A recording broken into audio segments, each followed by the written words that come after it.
பல lawyers client பத்தி feel பண்றாங்க. பல லாயர்ஸ் என்கிட்ட சொல்லிருக்காங்க, சாமி இந்த காலத்துல எல்லாம் வர கிளையண்ட் ஏஐ யூஸ் பண்ணி பார்த்துட்டு நம்மளை விட அவனுக்கு நிறைய தெரியுது சாமி. டாக்டர்ஸுக்கும் அதே ப்ராப்ளம் தான் சாமி. பேஷண்ட்டுங்க எங்களை விட ஜாஸ்தியா மெடிசனை பத்தி தெரிஞ்சுக்கிறாங்க சாமி, ஏஐ யூஸ் பண்ணிடுறாங்க. இதுதான் எதிர்காலம். அதே மாதிரிதான் ரிலிஜியன்லயும் ஆன்மீக பிரச்சாரகர்கள், சமய பிரச்சாரகர்கள், இந்த ஆன்மீக அறிவு, ஆன்மீக ஞானத்தை கொடுக்கின்ற எல்லா குருமார்கள், ஆச்சாரியர்கள் எல்லாரும் புரிஞ்சுக்கோங்க, எதிர்காலம் இப்படித்தான். உங்க சீடன் ஏஐ யூஸ் பண்றது மூலமா உங்களை விட அதிகமா தெரிஞ்சு வச்சிருப்பான். அதான் உண்மை.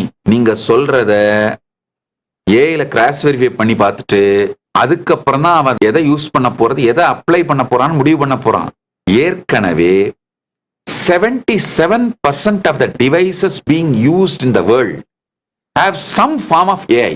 அதாவது 77% devices some form of AI use பண்ண ஆரம்பிச்சிட்டாங்க.